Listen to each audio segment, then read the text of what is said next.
大家好，我係阿夫拉。經過提保 V4 同 V4.5 嘅改動，提保嘅評價有如過山車，跌落谷底又上翻高點。咁我哋快速預覽下提保喺呢段期間發生咗啲咩事。提保嘅版本更新到 V4 之後，其中罵聲一片嘅原因就係官方改咗提保嘅核心機制，咁就限制咗提保嘅追加攻擊嘅次數。咁官方咧就喺提保嘅天賦咧就動刀，就改咗為該效果咧每個角色咧最多觸發一次。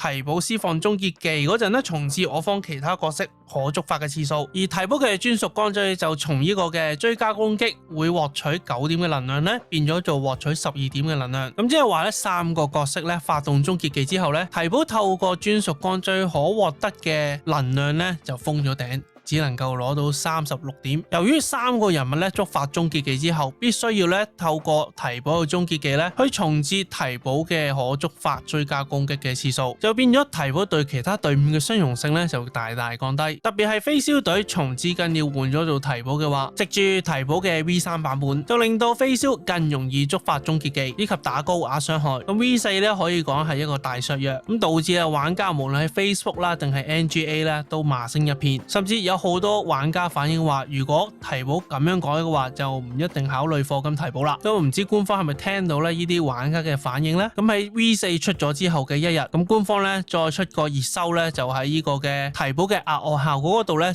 做咗手腳。咁本身提保一個效果就係戰鬥開始時提保恢復30點能量咧就冇噶啦。咁之後經過熱搜之後咧，就喺後面咧繼續加咗我方其他目標攻擊後，每擊中一個目標使提保恢復1.5點能量。咁佢呢個改動咧就同資更要嘅痕跡差唔多，都係透過擊中目標咧去獲得能量。咁呢個改動咧其實反映出官方咧係唔想提保成為一個頻頻觸發追加攻擊角色嘅人物，從而降低咗 2.0 版本追擊隊嘅飛霄、飛黃點數累積過快以及輸出過高嘅問題。但據目前一啲嘅內測流出嘅影片 ，V4.5 版本嘅提保咧依舊對飛霄隊咧係有一個幫助喺度嘅，只係搭飛黃慢咗咁解嘅啫。至於 V4.5 提保對大黑塔隊嚟講嘅話，影響並唔係話好大，反而知識類呢一類嘅人物咧對提保嘅回能係最好嘅。你打嘅目標越多，回能就會越多。咁講到呢度，截至目前為止，嚟到呢個 V5 版本咧，並冇咧對其他嘅人物咧再做更新，咁所以咧 V4.5 嘅改動咧，應該係最後一次嘅改動啦。咁講到呢度咧，提保嘅培養最主要係注意啲乜嘢咧？呢3樣嘢分別要注意嘅就係第一，暴擊率；第二，生命值；第三，暴擊傷害。提保目前嚟講都係同大黑塔一樣缺暴擊率，同埋你記住提保並唔係資更鳥，資更鳥嘅附加傷害固定 100% 爆擊，但係提保咧係冇 100% 固定爆擊嘅。而佢第二樣就係生命值，提高提保嘅生命值亦都會對提保嘅輸出有所影響。而最後就係暴擊傷害啦。咁點解暴擊傷害排到最後呢？係因為只有提保嘅專屬光錐會提供固定嘅暴擊傷害，而提高提保嘅暴擊傷害輸出，主要係提高佢自身嘅附加傷害，又再透過佢嘅一星雲嘅真實傷害去再放大佢嘅傷害。咁做好呢3樣嘢就好輕易咧去了解提保啦。提保只需要透過秘技開戰技，又透過專屬光錐嘅回能開終結技，就係咁簡單。不過講到呢度呢，只不過係一個提保慢速嘅玩法。咁一陣講遺棄就會講到快速同慢速嘅玩法啦。咁我假設咧你決定係要抽提保噶啦，咁我哋咧必須要了解嗰4個關鍵星雲嘅效果。首先佢嘅一星雲好重要嘅就係佢嘅真實傷害。總之喺提保嘅結界持續期間，你嘅隊友咧對目標進行傷害，咁喺呢一次攻擊嘅總傷害值嘅 24% 咧再計一次嘅真實傷害。所以如果你嘅提保係0命嘅話，提保嘅價值就會低咗好多啦。提保冇真實傷害帶動嘅話，其他嘅舊同系角色分分鐘會比佢更好用。所以想提保有用，唔該抽個1星雲。而佢嘅2星雲咧都叫有啲用，將提保嘅附加傷害再提高至原傷害嘅 120%， 然後再加多一次提保嘅附加傷害。真係唔好睇少咧提保呢啲嘅少少嘅附加傷害，呢啲冚唪唥嘅附加傷害都會計入真實傷害嗰度嘅。而佢嘅4星雲就係神啟持續期間我方全體造成傷害時無視目標 18% 嘅防禦力。而佢嘅6星雲就係終結技，亦都會放追加攻擊，亦都將呢個嘅追加攻擊造成嘅傷害提高 729%， 所以我強烈建議抽提保嘅玩家，總之唔理3-7日一做咗1星雲再算，之後更高嘅星雲就真係量力而為啦。以上呢就係我對提保星雲嘅分析同埋建議。咁我哋而家講一下咧提寶咧可以用到嘅光追。首先就係提寶嘅專屬光追，如果時間是一朵花，咁透過呢個專屬光追咧，會令到咧提寶嘅暴擊傷害提高36%。提寶咧施放追加攻擊咧就會獲得12點能量啦，同埋獲得預示持續2個回合，仲要令我方全體目標嘅暴擊傷害咧提高48%。進入戰鬥嗰陣咧，裝備者恢復21點能量啦，並獲得預示持續2個回合。咁之前 V3 都講過噶啦，如果你嘅內圈咧有能量恢復效率 19.4% 嘅話，入場戰鬥開始即刻可以開終結技。咁經過 V4.5 嘅修改之後，只要令到提寶咧可以施放終結技，盡快重置追加攻擊嘅次數，咁要長駐預示咧，從而增加我方全體目標嘅暴擊傷害提高咧，都可以話咧機會幾高下。咁呢個就係提寶嘅專屬光追嘅好處啦。咁佢可唔可以用其他嘅5星光追呢？答案係可以嘅。首先我哋就講下至緊要嘅夜色流光溢彩嘅專屬光追。咁如果提寶用至緊要嘅專屬光追咧，最主要嘅聚焦點咧就係聚焦喺呢個嘅過榮嗰度，令到呢個裝備者嘅能量恢復效率提高 3% 咧，就疊加5層變咗做 15%。咁如果以隊友打到5個敵人獲得 7.5 能量嘅情況下，咁令到隊友咧喺第5次攻擊嘅情況下，咁從而令到提寶咧可以透過隊友呢一次嘅攻擊咧獲得 8.6 嘅能量，即係 7.5 嘅 15% 就係 1.1， 8.6 就係咁樣嚟噶啦。咁從提寶嘅專屬光追咧去比較嘅話，至緊要嘅專屬光追咧就顯然會比較慢。咁提寶嘅專屬光追咧嗰36點保底又未計能量恢復效率嘅情況下，咁獲得嘅能量咧就比至緊要呢個咧就快好多啦。而且至緊要嘅我方全體造成嘅傷害提高 24% 咧，只係持續1回合嘅啫。而提寶獲得預示嗰陣咧，我方全體目標嘅暴擊傷害咧提高 48% 咧，係可以持續2個回合。咁喺呢兩處嘅比較咧，提寶嘅專屬光追係要比至緊要嘅專屬光追嚟得好。咁當然啦，你啲隊友都最好有 80% 以上嘅暴擊率，否則嘅話提寶俾你幾多暴擊傷害都係冇意義。除咗至緊要嘅專屬光追之外，花火嘅專屬光追又或者阿伯嘅專屬光追咧，你都可以用嘅。當然啦，如果你有能力嘅話咧，就最好抽翻張提寶嘅專屬光追啦。而無火玩家咧就可以睇下4星光追嘅冇。我想對一啲玩168速風土冇嘅玩家咧做一個提醒，提寶終結嘅結界咧已經係好早俾官方咧就修改為持續2個回合。咁如果按照168速風土冇嘅邏輯嘅話，咁要差唔多已經係3棟噶啦。咁你哋咧就要衡量一下，去到2棟或者3棟嘅時候，提寶嘅結界咧係咪已經消失咗？如果結界咁快消失嘅話，提寶嘅1星雲同2星雲咧就完全起唔到效果噶啦。1星雲同2星雲嘅基本要求都係同結界有關嘅，你冇結界咧佢就唔會生效嘅。但係提寶1星雲咧有結界情況下咧，你又可以打真實傷害，所以提寶如果要玩快速嘅話，要喺遺棄嘅速度同埋效果咧做好個拿捏。咁除此之外咧，無火玩家仲有另一個選擇就係3星嘅輪契啦，就係透過攻擊或者被攻擊咧去回能。我覺得咧無火玩家咧用輪契咧會比較簡單，透過攻擊或者被攻擊，從而獲得更加多嘅能量。以上所講嘅就係提寶通通都可以用到嘅光追。接咗落嚟我哋就講到遺棄呢一個部分。由於提寶嘅討論已經引申咗慢速提寶同快速提寶嘅玩法。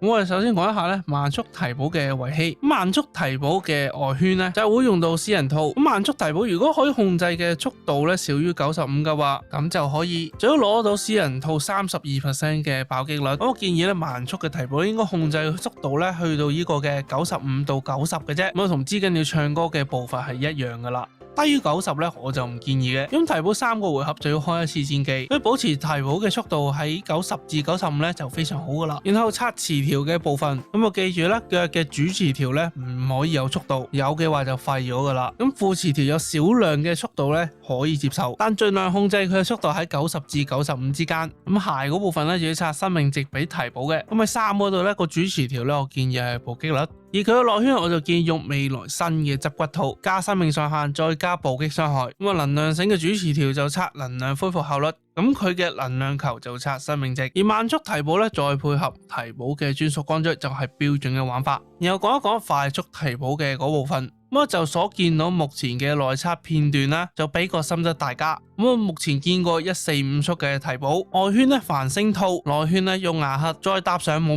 喺呢個條件下咧係可以啱啱好，終結技差唔多，完結嘅時候可以再開大。咁所以如果玩家要用風套嘅話，嗰個速度咧可能要再壓低少少啊。咁否則嘅話，冇咗結界又冇得開終結技，你一星魂嘅身疾傷害就等同於廢咗噶啦。咁玩繁星套或者風套嘅玩家，咁腳步刷主持條咧可以刷速度，喺3嗰度咧就一定要刷暴擊率啦。而內圈可以用亞克咧，去透過普攻咧盡快儲終結技嘅能量，所以一樣嘅能量使用到能量恢復效率，能量球咧就用生命值。咁我就覺得玩快速提保咧要兼顧嘅嘢就會比較多，玩慢速提保咧兼顧嘅嘢就會比較少。咁遺棄嗰部分咧就大致係咁多。咁最後啦，我哋就講到提保嘅配對啦。咁首先就講一講大黑塔隊。咁我配對建議就係提保翡翠、大黑塔同埋靈沙。咁喺冇資金料嘅情況下，做唔做到零 T 呢？咁始終咧提保咧冇拉條咧，我就真係好難答到你。咁所以我亦都建議你哋咧盡快拆啲好嘅遺棄出嚟，去提高你可以零 T 嘅機率。咁你呢一隊冇翡翠又點呢？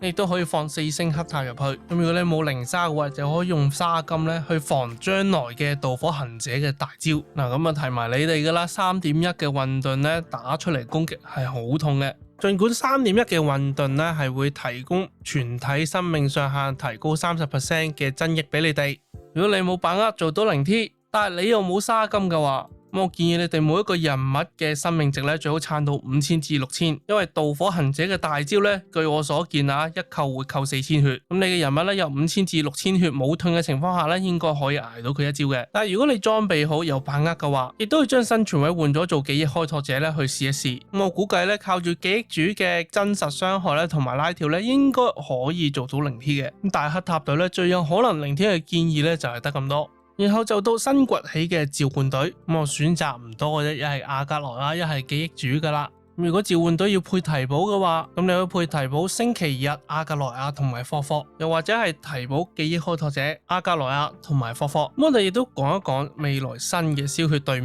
因為出完提保之後就係出曼迪噶啦。咁新嘅燒血隊伍呢，目前呢我所見可以用嘅就係提保曼迪星期日同埋霍霍，亦即係話目前召喚隊嘅人物亦都適用於曼迪嗰度嘅。咁啊等到曼迪可以多動咧，打多啲傷害啦。而霍霍嘅奶量咧亦都夠曼迪去用嘅，但係真係唔好諗住用靈沙啦，因為奶量太少嘅關係，所以霍霍咧係會比較適合曼迪嘅生存位。咁你冇霍霍嘅話，又可以攞邊個嚟做替補咧？你就可以攞住加拉克頂住先。然後我哋再講下提補適合邊一啲舊嘅體系。咁我認為佢其中一個可以用到嘅舊體系咧就係黃泉隊，只要你係2星魂黃泉加招幽加提保再加任意嘅生存位，咁我相信黃泉嘅攻擊提升咧都應該好明顯噶啦。咁可能有人會問啦，招幽有結界，咁提保都有結界，兩個結界可唔可以一齊用呢？答案係可以嘅。咁除咗舊體系嘅黃泉隊適用之外呢，仲有一個適用嘅就係追擊隊，個配隊將會係提保翡翠、飛燒以及沙金。如果呢個追擊隊副師你放托拍嘅話，咁對提保嚟講咧就有啲浪費。咁提保嘅優勢作用於隊群嘅輸出，亦都順帶提一提，儘管 V4 嘅改版咧，其實係喺度防緊飛燒，但由於 V4.5 提保改版咧，可以靠隊友回復能量嘅關係，只要飛燒可以多動嘅話，我相信對提保嘅回能幫助都係頗大嘅。以上咧就係提保嘅配隊建議啦。咁講到最後啦，我為提保咧做一個總結。呢提保嘅泛用性，我哋可以稱之為通用隊群增傷輔助。只要嗰個隊伍需要補傷嘅話，提保基本上咧就適合配隊噶啦。以提保嘅培養，玩慢又得，玩快又得。慢速就做過1+1，玩快速就做過1+0加冇。經過 V4.5 嘅洗禮，特別係喺提保有專屬光追，再開埋秘技嘅情況下，到戰鬥回合開始就即刻啟動戰技同埋可以發動終結技。咁喺呢個位確實快資金要非常多。咁我覺得提保唯一嘅缺點就係缺拉條，要玩快速提保再加冇先至做到拉條嘅效果。而喺提保結界所提供嘅真實傷害，都係整隊輸出嘅總傷害提升咗唔少。所以如果你問我抽唔抽提保，咁我係會先抽1+1嘅提保咧玩下，睇下個感覺，以及睇下佢大致嘅表現。佢嘅保值程度係應該可以捱到成個 3.0 版本，所以我係強烈建議玩家抽個1+0或者1+1。好啦，咁今日提保嘅內容咧就講到嚟呢度，咁希望呢部影片咧對你哋有用，以及作為一個綜合嘅參考。咁中意呢條片嘅朋友就記得撳個 like、留言、訂閱同埋打好個鐘仔。咁我哋咧就下次再見。